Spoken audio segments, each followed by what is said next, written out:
సోదర మహాశయులారా, సలాతు తౌబా అంటే ఏంటి?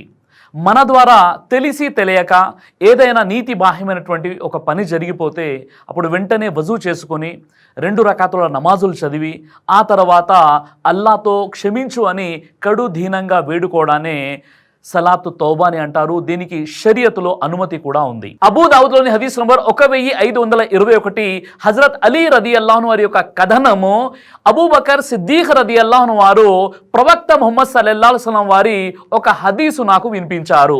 ఆ హదీసు ఏమిటంటే, ఎవరితోనైనా ఏ విశ్వాసితోనైనా తెలిసి తెలియకుండా ఏదైనా ఒక నీతి బాహ్యమైనటువంటి పాపము జరిగిపోతే అలాంటి వ్యక్తి గనక వజూ చేసుకొని 2 రకాతుల నమాజు చదివి అల్లాను పాప క్షమాపణ కోసం తన పాపాలను క్షమించు అనేసి అల్లాతో వేడుకున్నట్లయితే అల్లా తప్పనిసరిగా వారిని క్షమిస్తాడు అని చెప్పి ఖురాన్లోని సూర ఆల్ ఇమ్రాన్ నంబర్ 3 ఆయతము 135ని పఠించడం జరిగింది. అందులో ఉన్నటువంటి విషయం ఏంటంటే, తమ ద్వారా ఏదైనా నీతి బాహ్యమైనటువంటి పని జరిగిపోతే లేదా వారు తమ ఆత్మలకు ఏదైనా అన్యాయం చేసుకున్నట్లయితే వారు వెంటనే అల్లాతో క్షమించమని క్షమాపణ వేడుకుంటారు, అల్లా వైపునకు మరలుతారు అనేటటువంటి ఈ ఆయతను పఠించి వినిపించడం జరిగింది. కాబట్టి షరియతులో సలాతు తౌబా అనేటటువంటి ఒక విధానం ఉంది.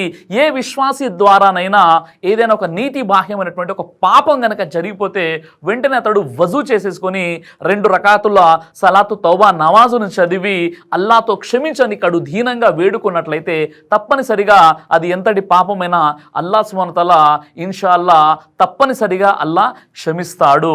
అయితే ఇక్కడ సలాతు తౌబా అనేది షరియత్లో అనుమతి ఉంది. అయితే దీన్ని ఆసరిగా తీసుకొని పాపాలు ఎక్కువగా చేస్తూ 2 రకాతుల నమాజ్ చేసుకోమని దాని అర్థం కాదు. తెలిసి తెలియని కారణంగా క్షణికావేశములో లేదా కొన్ని సందర్భాల్లో శైతాను ప్రేరణ ద్వారా అతడు గనక ఒక విశ్వాసి గనక ఏదైనా ఒక పెద్ద పాపానికి ఒడిగట్టినట్లయితే లేదా ఏదైనా ఒక పాపం చేసినట్లయితే అలాంటి వ్యక్తి వెంటనే వజూ చేసేసుకొని 2 రకాతుల నమాజు చదివి తర్వాత అల్లాతో కడుదీనంగా వేడుకోవాలి, మళ్ళీ నేను ఆ పాపానికి ఒడిగట్టను అని అతడు ప్రమాణం చేయవలసి ఉంటుంది అల్లాతో. దీన్నే సలాతు తౌబా అని అంటారు. దీన్ని ఆసరిగా చేసేసుకొని పాపాలు చేస్తూ 2 రకాతుల నమాజ్ చదవండి అని దీని అర్థం కాదు.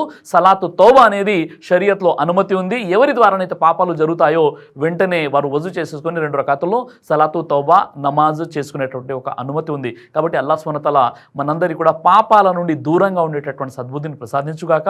ఎవరి ద్వారానైతే పాపాలు జరిగాయో వారు వెంటనే తెలియని వారు ఈ 2 రకాతులు సలాతు తౌబా నమాజ్ చదివేసుకొని అల్లాతో పాప క్షమాపణ కోసం వేడుకుంటారని నేను ఆశిస్తున్నాను. అల్లాహ్ సుబ్హానహు వ తఆలా మనందరికీ కూడా ఖురాన్ సహీ హదీస్ వెలుగులో జీవితం గడిపేటటువంటి సద్బుద్ధిని ప్రసాదించుగాక.